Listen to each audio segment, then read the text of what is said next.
Hello, everyone. My name is Wil Robertson, and welcome to the Curling for Change podcast. Today's conversation is a special bonus episode. We've had one of these with Daryl and Allen. We're now having one of these with Chelsea Carey, as you can see. And it's on a conversation that is probably more important than it has been in a while, but has always been incredibly important. And it's on sexism and curling, because curling, we need to talk. And so I'm really thankful to have Chelsea here. And I'll let you introduce yourself, Chelsea, and then we'll dive right into the questions. Yeah, I'm Chelsea Carey. I've been to a couple of Scotties. I've won a couple of Scotties, and I've been lucky enough to be part of a few world championships and a couple Olympic trials finals, and just living the dream as a curler. Yeah, for sure. And something that as a young person myself, I've watched come along. So this is a bit of a surreal thing for me. But in just starting our conversation, how did you originally come to the sport of curling?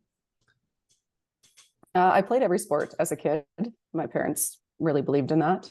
So we had to pick a sport for each season, but we didn't have to. If we didn't like one sport, we could switch to another one, but there had to be one for each season. And I was a competitive dancer until I was almost 20. But my dad won the Brier in 1992, and I was about 7 when that happened. And so watching him do that and win that, and the aftermath of it in a good way. Aftermath sounds like a bad thing, but in this case it wasn't. And I remember just thinking like that, maybe I could do that. That might be a thing. And so it ended up being my sport of choice. But yeah, I've been on the ice since I could walk. My dad and my uncle are both Canadian champions. My family obviously has been very involved in curling historically. So I always say I didn't have a choice, but no one else in my family got into it. None of my other cousins or my sister or anything. So I guess I did have a choice. I just didn't know it. But either way, it's worked out pretty good.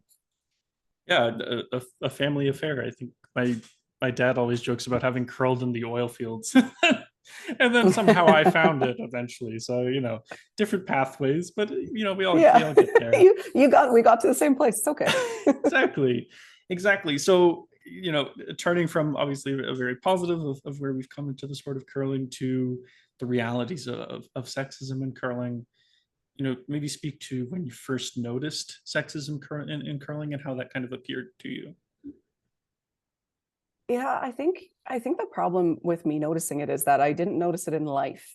Mm-hmm. And I've been historically involved. My first job at a university was in a very male-dominated industry. So there was a lot of inherent sexism there that I just kind of got used to and didn't really notice in a way I should have, and didn't respond necessarily in a more forceful way, which I wish I had. So it took me a while to kind of get to the point where these little comments that seem, and I don't think most of them are coming from a malicious place, but it's not fair, and it's not done to the men, and it shouldn't be the case. But I think sexism in curling is no different than sexism in life. It's just people don't intend it to be a sexist comment, but it is a sexist comment, just, and we kind of tend to let them slide too much. And now a spotlight's being put on it, which is good, and it's important because it is not the same. And I think the thing that got me, and it's still my biggest pet peeve probably, is that you should smile more. Because it's okay for men to be serious and competitive and intense on the ice, but it's not okay for women. You should smile more. You should look nice. You should be friendly. But no one says that to the men. That's not a thing. So that to me is where I first, I guess, got, not even noticed it, but got frustrated by it. And then you start to see it. Once you see that, then the floodgates open. You start to see it in a bunch of other places, and the differences between the questions that are asked to the men and the women, and the comments that are made by, on social media, by fans, by people that are following it. They're different. The questions and the issues that are directed at the men are different than the ones that are directed at the women. So once I started to kind of be like, that's actually, it never occurred to me that it was sexist. It's just a question that bugged me. And then I watched a bunch of men stuff and was like, does anyone ask the men that? And it turns out, no, they don't. They don't tell them they should smile more. It's not really a thing. But women are supposed to be nice and friendly and have a smile on their face like we living in the 50s. And that's just insane to me, but it's still the reality of what happens. Yeah, and one of the things I mentioned in our larger conversation was that, like, sometimes it's very difficult for people to see sexism in curling, racism in curling, what have you, for whatever reasons. They might not really get it. But then when you start asking the questions that you've just spoken to there of, well, would a man receive the same treatment for example, slamming a broom or yelling at Exactly. Yeah. or getting Any kind aggressive, of display of emotion or intensity. right? I mean, it's no, and the same thing with like comments on fashion and comments on hairstyles and stuff. Like there's an example years ago of Eugenie Bouchard being asked to twirl at a, like, no man has ever been asked to do that. Ever. No male in sports has ever been asked that. And that's just not right. And I don't think it's coming from a bad place. It's not malicious in nature, but it doesn't make it okay. It doesn't make it acceptable. Yeah, and Laurie Saint-Georges spoke very eloquently to being called Elsa and a princess when she came to the Scotties. And, you know, I knew her when I was younger. We went to the same curling camps as junior curlers. And I had seen all of the background of how much work she had put in, how much her family had supported her, how much her team had worked to get to that point, and kind of sitting there being proud of her, and then seeing the media story turn entirely to, or she's a Disney princess. It's like, well, yeah, because she happened to have her hair super blonde. And then when she dyed it dark, everybody was like, who is this person? We don't know her. Well, none of that should matter. Like, she's a shooter. She's a great shot maker. She's a great player. She's put in a lot of work. Like, none of that should be relevant, but that's exactly it. And that's just, and not that it never happens to men, but it's disproportionate, like extremely disproportionate, how often it happens to men versus how often it happens to women with questions to do with your appearance and your choice in fashion and your hair color and all that kind of stuff. Yeah, and I mean, you know, we have plenty of good-looking men in curling, but nobody's out there going, "Wow, Kirk Myers is Prince Charming, isn't he?" Just like there's no exactly. Right? They've never been likened to a Disney prince. That's just not something that happens. And again, it's just so easy to just be like, oh, that's just people like that. But it is just people, but it's a problem. It's something that we need to look at. Yeah, for sure. And I mean, we're talking about the kind of general side of it here, but you know, Al Cameron from Curling Canada gave us some examples of emails he had received about women in curling that were unbelievably heinous in their nature in terms of sexualizing female curlers, for example. And just like, this is like, we're not just talking about mild microaggressions or misogyny in curling or what have you. Like, there is some pretty egregious crap out there, and particularly with people on social media now. You know, it's difficult to escape it, right? It's just all the time, right? Absolutely.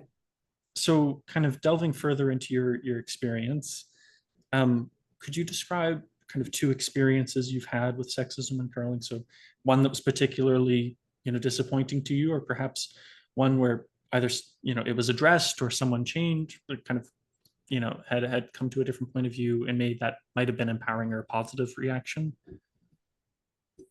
Yeah, I think, I mean, the negative ones are endless. And for me, I try really hard to avoid it also. Al probably knows more about what's been said about me. Not probably, Al definitely knows more about what's been said about me than I know, because I purposely try to avoid it, because there's no winning that. There's no like good side to looking at that kind of stuff. So I try to not see it. But standing up to it feels good. And not even standing up to it in a way where I'm calling somebody out, like, in any kind of personal way. Just my go-to line, and I don't mean to include him in a negative way, because I don't mean it that way, but they say you should smile more. And I say, really, when was the last time you told Kevin Cooey that? And everyone goes, oh, well, sorry, I didn't mean to be offensive. I'm like, I know you didn't mean to be offensive, but you were offensive. And answer my question. Have you ever said that to him? No, of course you haven't, because that's not how it works. And it just makes them realize that in like unintentionally they're doing this thing that they don't intend to do, but they should be aware that they're doing. So those have felt good in a few moments, just to kind of open people's eyes, because essentially that's all it is. And that's all we can really do to a large degree, is because some people will continue to say that stuff no matter what. And those ones are ones I write off, and I'm just over it. I'm not even going to engage with that. But the ones that don't mean to, and then you say that to them and they go, oh, yeah, you're right. then now I've opened somebody's eyes to what the issue really is. So those ones have always felt kind of good to me, and like it felt really bad, and then I got to kind of turn it around, and then it felt really good. And I'm not sure I've had one in curling necessarily, other than one that always makes me feel good is the general consensus, and you can find clips of a number of different male curlers and female curlers saying it, that Don McEwen is the best lead in curling of either gender. And that to me is the kind of thing that we need to talk about. Like if you ask people who the best curler in history is, who's the GOAT? They probably will say Kevin Martin. They'll probably say Brad Gushu. Some people will talk about guys, you know, the Richardsons and stuff. But if you just leave it open and you don't say female, is anyone saying Jennifer Jones or Colleen Jones or all these people that need to be in that conversation? Probably not. So that's the kind of thing that, you know, I watched Andy Murray say, they said, I can't even remember what record it was. You're the first person to do this. And he, first player to do this. And he said, first male player, right? And moments like that to me are like, yes, like, thank you. Because at the end of the day, it's no different than inclusion for different races and for, you know, all that stuff that, and for LGBTQ community and everything. Like if the people that are privileged in that discrimination don't speak up to it, if it's only the oppressed people that speak to it, then it's never going to change. Yeah. So when I see men defend women and say things like that, that makes me feel really good. So that's for me the most positive experience I've had with it. And also the eye-opening, being able to just turn it around and say, like, I just want you to think about that for a second, because you didn't mean anything by that question. I know you didn't, but it underlying sexism in that question is very obvious once you actually stop and think about it. And most of the time that's the reaction I get, like, huh, yeah, you're right, actually never really occurred to me. Yeah, it's one of those where it's interesting what you learn when you ask yourself the tough questions, right? Exactly. And being in the position of somebody who, and it's the same, it's no different than any other marginalized community. I mean, if sexism is a huge problem, but we're not as marginalized as a lot of other populations are as females. So they deal with it all the time, and you have to just throw it back. And most of the time it's not intentional, but they need to be thinking about it. So it's our job to just be like, did you think about how that sounds? And now and then being part of those different communities, like I'm a big ally for to us LGBTQ plus, all like a big group of my friends is you know, members of that community. I've been an ally for them for years. And so now when I hear people say stuff about them, I ask those same questions, just as like, you're not really being a devil's advocate, but you're just trying to generate some thought about the thing that just came out of your mouth that I know you didn't think about, but that is coming out a way that you don't mean it to, really, probably, hopefully. Yeah, and I mean, you know, I think one of the points we mentioned in our group discussion on this was, you know, allyship doesn't just stop when the difficult moment is over, right? Like, absolutely, you supporting your friends in that way, or men in the lives of women supporting them when they encounter sexism or whatever the case may be, that doesn't just, you know, stop and start whenever something is in the news or something is going on, you know, that may be more obvious. Well, you can't say that yes, I'm an ally for this, and then watch people go against it and not do something or say something. You're not an ally. Then you're not fulfilling that. Like, if you're going to say you're an ally, you have to be fighting it. You have to be actively fighting it. And so, you know, if you let it go by, if you're, you know, I've seen a whole bunch of memes and posts, like, if you're an ally and you're dating a guy who's homophobic, you're not an ally. And it's true. If that's not, if you really believe that, then why are you with that person? You can't pick and choose when you're going to be an ally of something. If you're going to do it, you need to do it. You need to support that community regardless. Yeah, and to your point you made earlier about the perennial comment thrown at women in curling of, well, smile more, be a little happier. It's a competitive sport, but smile more. Like, I think that one of the best ways, and it's sad that this needed to be addressed that way, but Rachel Homan's team recently made that was amazing. A clip about this, pointing out but it's accurate, and that's the kind of thing you need to make it comical and like so exaggerated for anyone to understand it, for anyone to really let it sink in. Like, this is what you actually want. And that's what I always say to people. I'm like, I'm by myself at the other end, so I should be standing there like this. Yeah. Like, are you kidding me? That's ridiculous. And if they actually thought about it, they would realize that it's ridiculous, but they don't think about it. It's just something you say. And women get told that in life. It's not even just in curling. Like, you're walking down the street. Like, I get told that in a number of, I've been told that a million times in my life, not all curling related, but it shouldn't be said ever. And that's what I always say to men, even in non-curling context. Don't ever tell a woman she should smile more. Don't ever tell anyone they should smile more. It's up to them. It's their business. It's got nothing to do with you.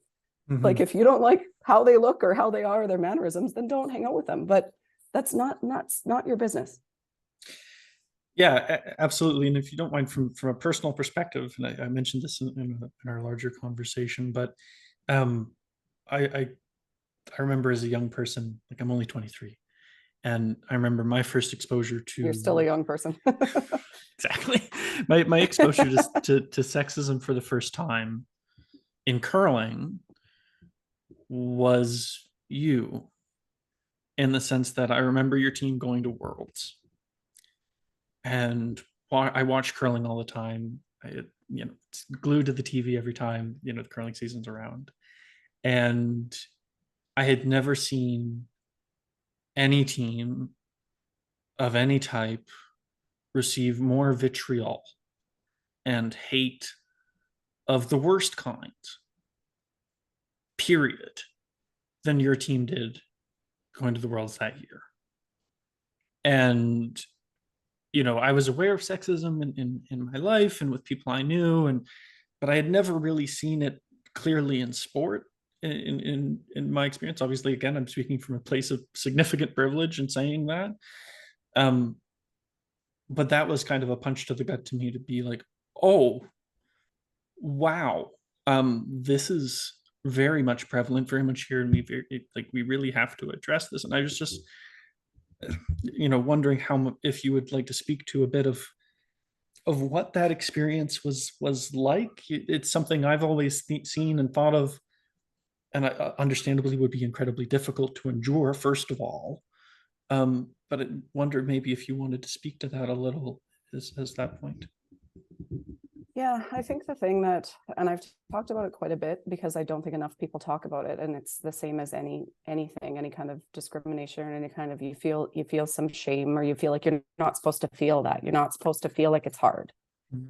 Like, going to a world championship is all of our dream. Going to Olympics is all of our dream. Like, that's what we aspire to do. I spent my whole life trying to get to a world championship. I've dreamed of it since I watched my dad do it when I was 7.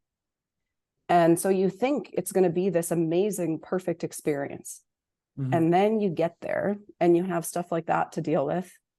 And it's just harder than anyone tells you it's going to be. Mm-hmm. And that's unfortunate, in the sense that, in a perfect world, it's not going to be, but it's never going to be as perfect as I thought it was going to be in my head, because I just, you build this thing up and that's what it is. But I think what we don't do enough of is exactly what we're sitting here doing right now, is talking about that. And so when other teams have gone, and when I've had the opportunity to speak to it or to interact with teams that were about to go for the first time, even my own teammates, like in 2019, they had never been to Worlds, and I was trying to prepare them for the vitriol, which is the only word I can think of for it. And you said it, and I think that's accurate. And just how hard it is, the pressure and the hate and the awful things that people think they have the right to say to you, not to you, because they would never say it to your face, mm-hmm. but the awful things that they think they have the right to say on Twitter and Instagram and Facebook and email and all this stuff. And that's why I purposely avoid most of it. Mm-hmm. But it just, and it's hard, because the challenge too is that there's just as many positive comments. There's probably way more positive comments than there is negative ones. But it's hard not to focus on the negative ones when they're a personal attack on you. Like, if you're going to talk about me missing a shot, then fine. I'm mad. I'm more mad than you are. I guarantee I'm more mad than you are about the shot that I missed in 10 to win us that game, or whatever it was. Yeah. But to attack me on a personal level, to come at people about their weight and their hairstyle and their, she's a bitch and she's this and she's that. And like, mm-hmm. that is just not warranted. It's not necessary. It's not acceptable. There's just nothing okay about attacking these people as people when you don't know them as people. Just because you watch them on TV, everyone thinks they know you. But then people meet me in person and they're like, you're nothing like you are on TV. I'm like, yeah, do you know what I'm going through when I'm on TV? Like, do you know what we're trying to do? And like the effort and the concentration that takes? Of course I'm not. Because you're seeing me in the most intense moments of my life. Yeah. And when you're in a game and in that kind of situation, you do what you need to do to survive that and to thrive in that environment. And for most people, that's not smiling and laughing and, you know, licking a lollipop. That's just not how it is. But everyone thinks that that's what you should be like. So I meet people socially and we're like laughing and joking around and having a good time. And they go, oh, you're so different. Like, yeah, like there's no pressure on me now. I just get to hang out. This is awesome. It's just, it's hard to imagine how bad it is, how awful people are and the things that they say about you as a human, not about you as a curler. Yeah, and thank you for speaking to that, because you know I'm not even going to say I could understand. I couldn't, because I've never been in those shoes. You know, just the level of which that would impact you and your teammates, and thank you for speaking to it after the fact, of course, because I think, as you said, it's incredibly important to talk about it. Because I just truly remember that being the first moment where I was like, I am disappointed in this community that I've loved so much, right?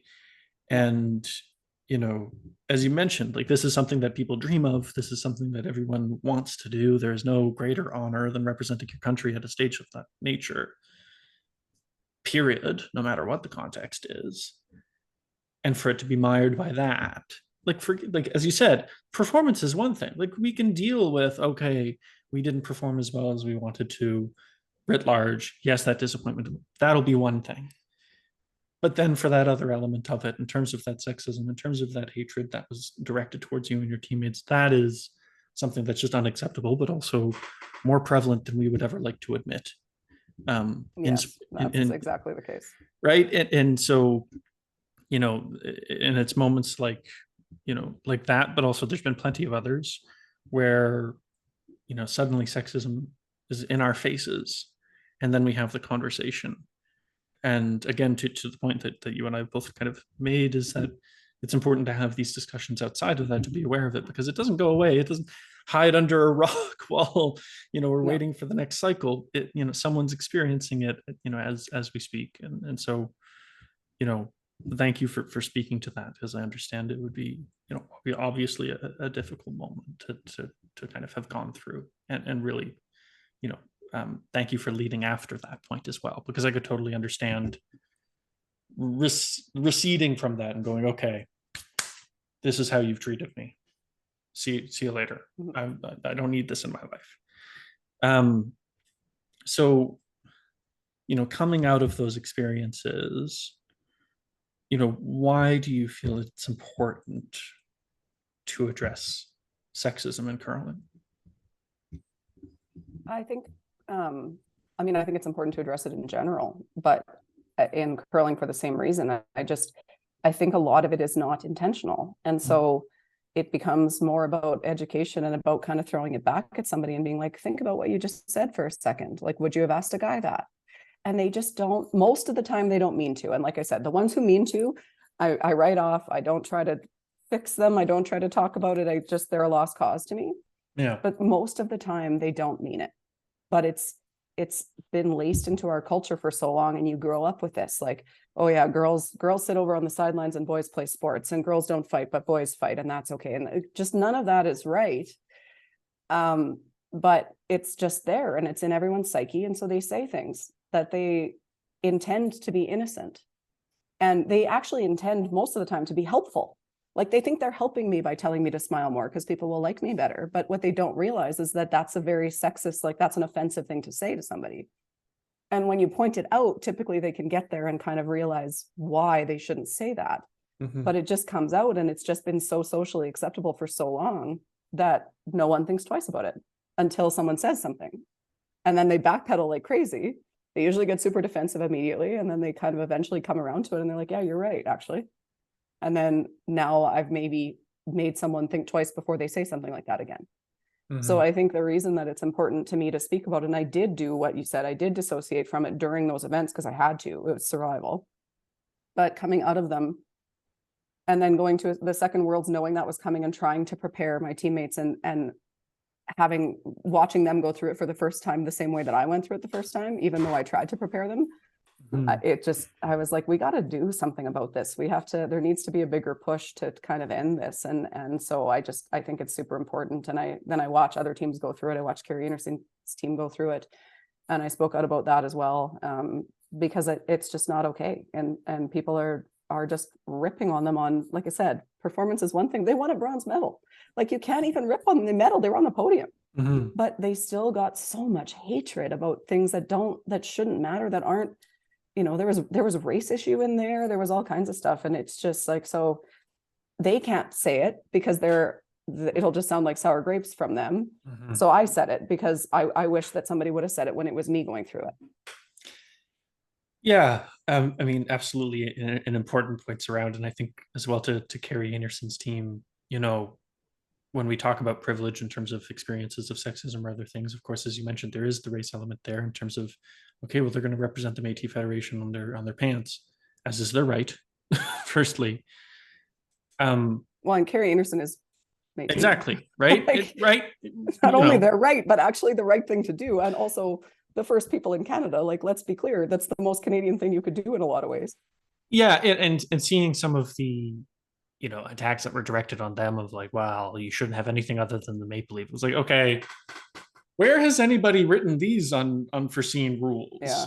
Right. Yeah, I can't with that one. That was tough to watch. Now somebody has gone out and provided visibility to, as you mentioned, the Métis Nation of Canada in terms of Métis population is incredibly Indigenous people in general. Like, this is a huge push right now. It's a huge thing, and we've done a terrible job of it so far. So like, this should be celebrated, that this is happening in curling. We should be celebrating that, and instead they're getting ridiculed for it. Exactly. And communities, whether they be Indigenous communities or whether they be other marginalized communities, particularly again when we're talking about women in curling, women who are also in other marginalized communities as well, trying to get into curling, like, these are communities that we want to reach out to in the curling writ large and welcome into the sport and support in the sport. And then here we are in an incredibly public way with people like in newspapers, a fair significant predominance in Canada, writing some pretty terrible stuff about them that was laced with sexism and racism, as you mentioned. And I do remember seeing you speak out on it, and I saw some others as well at the time, and those are the things that encourage me, is that we still have folks who are willing to speak out about it and have to, and it's important we do so. And I wanted to come back to something you had mentioned about your experience in 2019. How, firstly, how important was it for you, having gone through the experience the first time prior to that, to prepare your teammates for that ridicule, that hatred, that vitriol? There's the difference between the ridicule of the performance and sexism outright, firstly. How important was that to you? And then secondly, like, how much preparation, like, are we talking, like, how much of a time commitment in terms of, like, I'm not asking for a number of hours, but how much of a commitment is it to prepare for that experience of what you're going to face when you're trying to go to what for many people is the biggest event they will ever be in? Yeah, I think, I wanted to prepare them. But the problem is that when I went in 2016, Amy and Lainey had been there before, and they tried to prepare Jocelyn and I, but you can't prepare somebody for it, no matter how hard you try, unfortunately. You can't prepare anyone for and it's not just sexism, and it's not just the hatred online and all that. It's just everything. It's just the whole experience. I wouldn't trade it for the world. And every time I talk about this, I get worried that people think I regret chasing it and going to Worlds, and I don't. I wouldn't trade it for anything. Wearing that maple leaf is the greatest thing I've ever done. It's the greatest honor I've ever had. I would not trade it for the world, but what I think the problem is, because everybody feels that way, they don't want to say anything bad about it. You're not supposed to say it was hard. You're not supposed to say you got hated on by people and that media was hard and that you were tired and that you're not supposed to say any of that. And so I was trying to prepare my teammates in the same way that Lainey and Amy tried to prepare me, but you can't.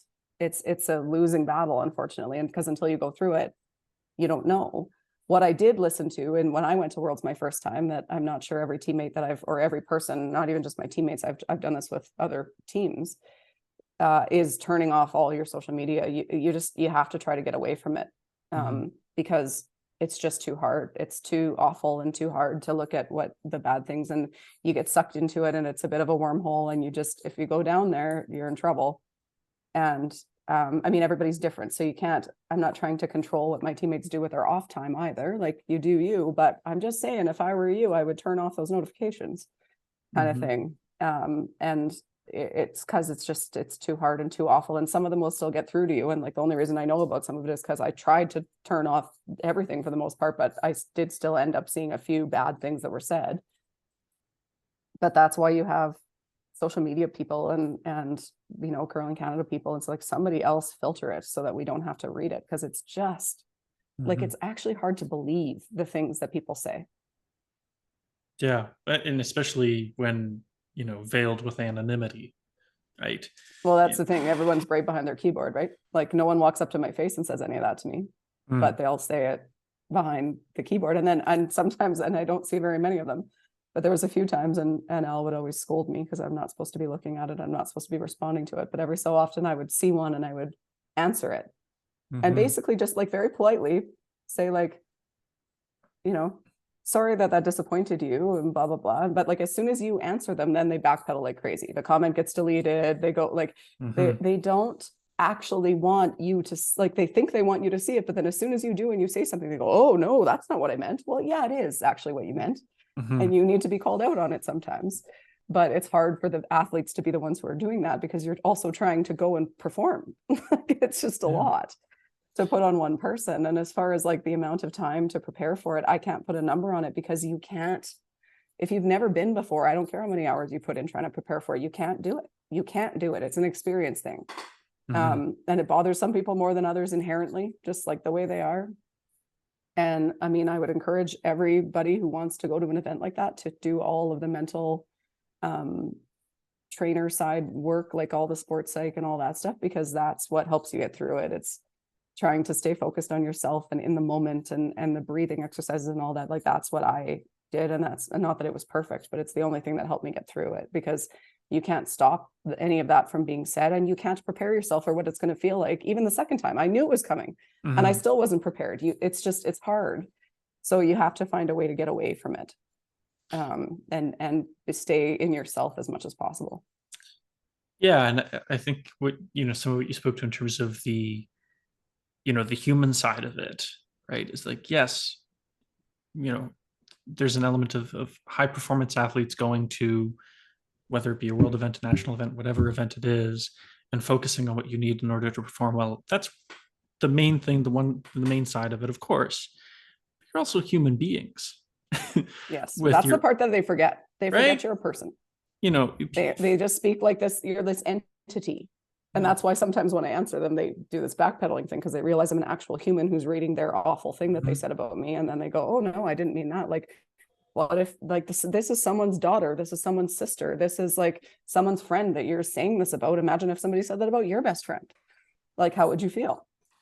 Right. But they don't think about that. They just, you're an entity to them. And it's not specific to curling. It's every athlete. It's every public figure.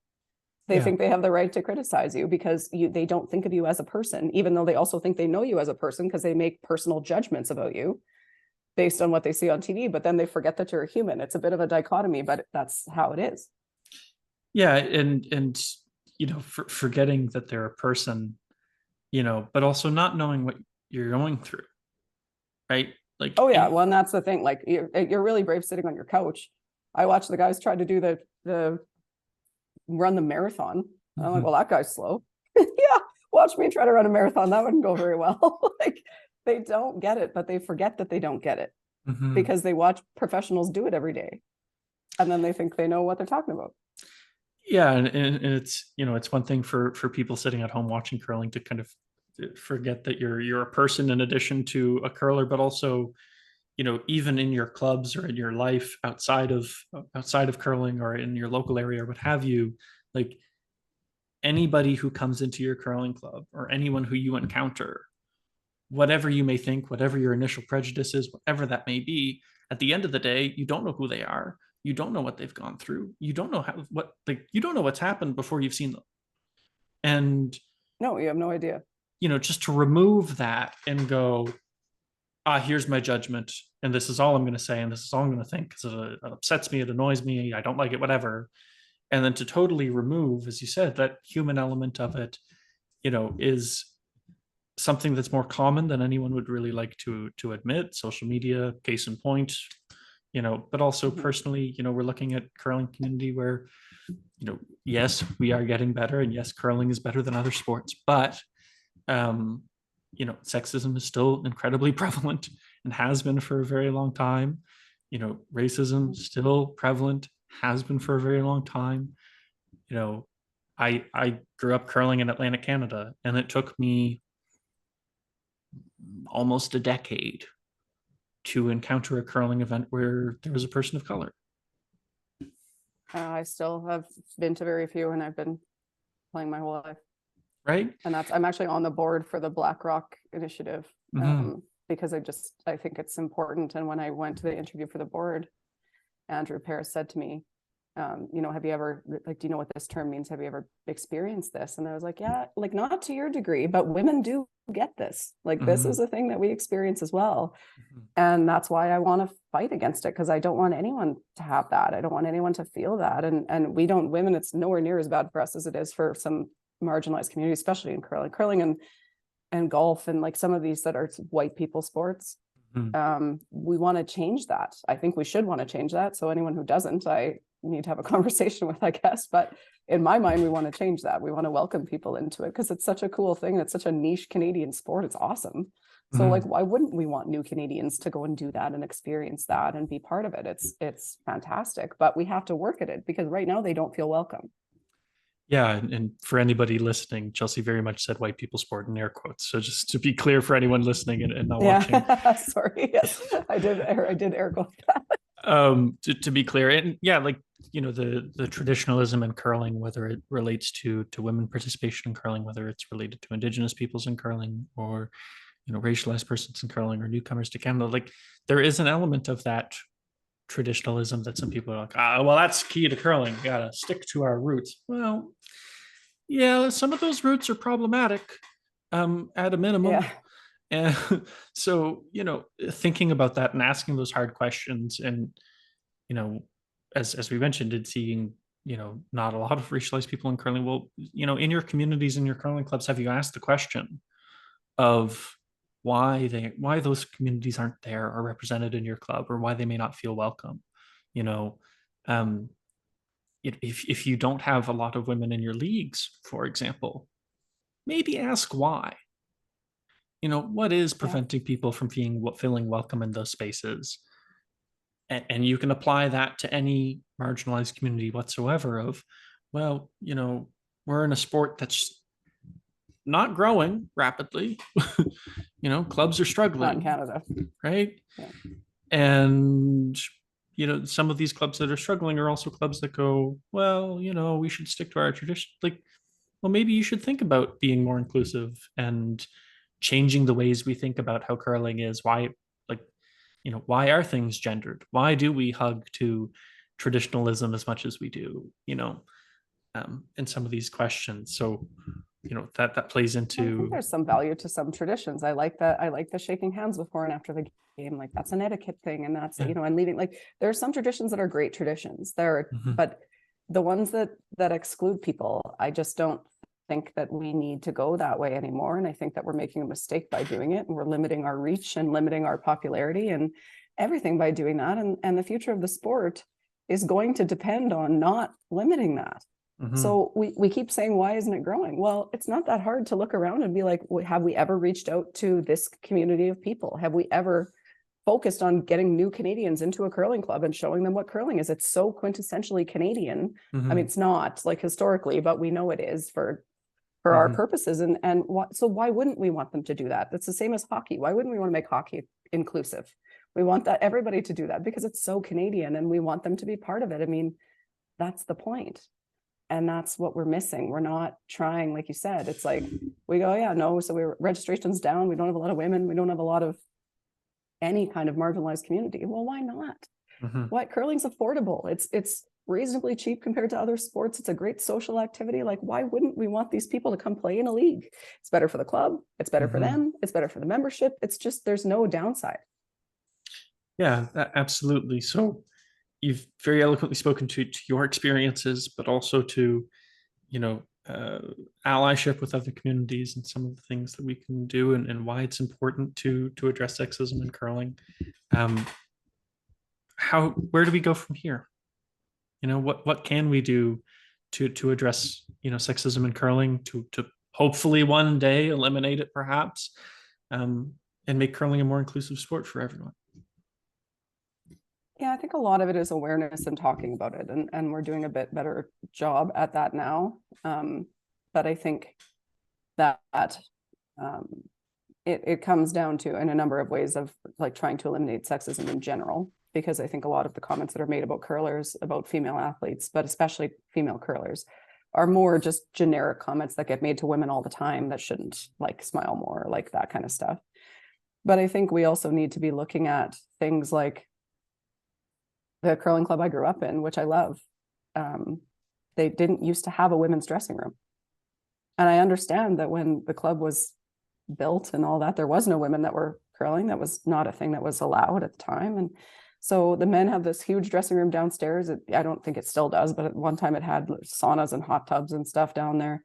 And the women had, eventually, by the time I got old enough to be in there was the old pro shop. There used to be a golf pro shop. They turned it into a dressing room. It's not a dressing room. It's a bathroom with this little tiny room, and they stuffed some lockers in it, and it's a joke. And so there's still a lot of that with curling clubs. And I understand curling clubs don't have big budgets to go renovating and things, but those little things make a big difference as far as people, how welcome they feel in that space. And then on a bigger scale, like I said, I mean, trying to reach out to racially marginalized communities, to new Canadians, to all of these people.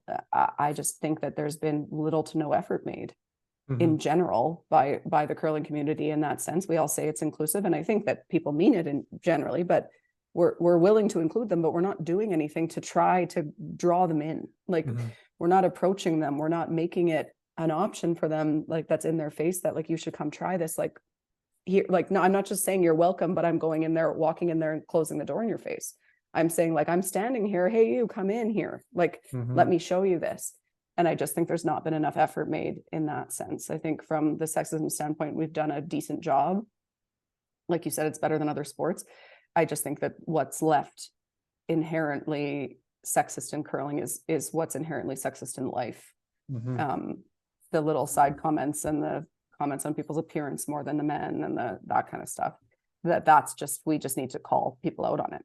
Like, it just needs to be talked about that we can't do this. So when it happens, it needs to be said, and not always by the woman, by somebody else in the scrum, by somebody else who's standing there watching it, preferably by a male, because unfortunately, like I said, as the marginalized community, your voice is never going to be as loud as the people that are sitting in privilege benefiting from it. So if those people speak, which in this case is men, if they speak, it will gain traction a lot quicker. So if I stand in the scrum and someone tells me I should smile more, or if a fan tells me that, and a male curler or a coach or somebody that happens to be walking by says, like, really, do you say that to the men? And they have to, like, take a pause and go, no, I guess I haven't. The more times that happens, the better off we'll be. So I think sexism in general is more, it's as much in curling as it is in life. It just needs to be called out more often. Like, not by more often, I mean all the time. Like, every time somebody says something like that, someone needs to say something. Like, don't say that. Same as a derogatory term. Like, we don't call certain races by certain words that we used to use very commonly, because it was like, no, that's not acceptable. We have to stop that. We have to treat everything, and not just sexism, we have to treat everything that same way, where it gets called out when it's done, because I really think most of the time it's not intentional necessarily. It's just something that they don't think twice about until you make them stop and think. Yeah, absolutely. And thank you for that. I think, you know, it's everybody's responsibility to make curling a more inclusive space, but also to genuinely be more inclusive to other people.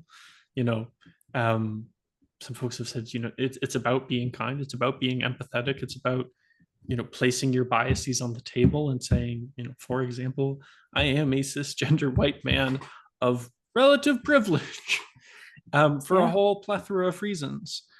But I've made the choice to say, okay, let's have these conversations and facilitate these conversations and learn more and try to help others learn more. And the thing is, everyone can do that in your own way, in your own life. Absolutely. Right. And everyone should do that. You grow as a person when you do stuff like that because you put yourself in someone else's shoes. I work for Kidsport Alberta now, and I've been an ambassador for them for years because I'm the same. I mean, I'm a female, but that's the only discrimination I've ever faced in my life because I'm white and I came from a middle-class family and all the things. But when it occurred to me, because it never even occurred to me, we got to play every sport as a kid and we never had to worry about, you have to be in sports, whatever. My parents paid for it. We weren't rich, but they valued that so much that we never had to worry about the cost of it. And then when I started hearing about Kidsport and what they did, it started occurring to me that there are people who can't play a sport because they can't afford it. And that's just so sad to me and so wrong. And like, I want to fix that. The same as I want to fix somebody who sees a sport and thinks it's cool, but doesn't feel welcome in that space. That's not what we want. Like, everyone should be welcome here. We should be not only welcoming them, we should be trying to like hustle them in the door. Like, let's not only welcome them, but let's foster this. Let's like do everything we can to bring these people in. And because curling is such a great community. And that's the part that I think, and I think the conversations are important, but I don't want to forget how great curlers are as people. But why not use that? Why not bring more people into that? Let's introduce everybody to that. New Canadians and racialized people and women and, the 2S LGBTQ, like all of these people, we should be welcoming them. Like, my arms are open, let me hug you. This is a great space for you. Come in. Yeah, and welcoming them as best we can, and then making sure they stay, in the sense of, well, because they'll stay if they feel welcome once they're in there, right? So we need to create a culture where they feel welcome once they're in. Precisely. It's not an issue of walking into a curling club, but it's an issue of the fact that when you walk in, Andrew talked about walking into a curling club, like, and feeling so out of place because everyone kind of stared at him. Yeah. I mean, that's not what we want. That's what we need to get away from. And that's, the whole point. And yeah, women aren't as bad off as some other communities, but still, I mean, all of it needs to just needs a spotlight on it.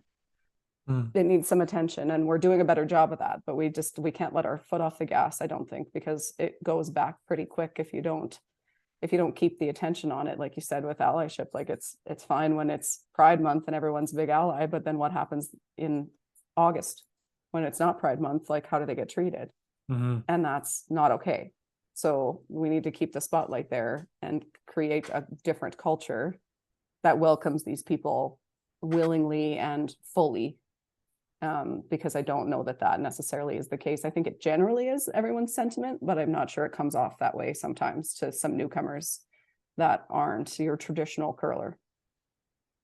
Absolutely. Well, thank you for taking the time to place the spotlight on this issue in particular with sexism curling, but we've touched on so many others as well, which are all incredibly important conversations. And thank you for trusting me and having that conversation. I really appreciate it. I know plenty of people listening and watching will appreciate it as well. So thank you, Chelsea, for joining me on this. And to anybody watching or listening, if you've enjoyed this conversation, if you think it was impactful, if you'd like others to listen to it as well, please do share it, like it, send it to someone you know, send it to someone you might think needs to hear it, firstly. I greatly appreciate it. And anyway, this has been a bonus episode, a very special bonus episode to me, firstly, of the Curling for Change podcast. Thank you to everybody who listened. Thank you, Chelsea, again for joining me. And we'll see you next time.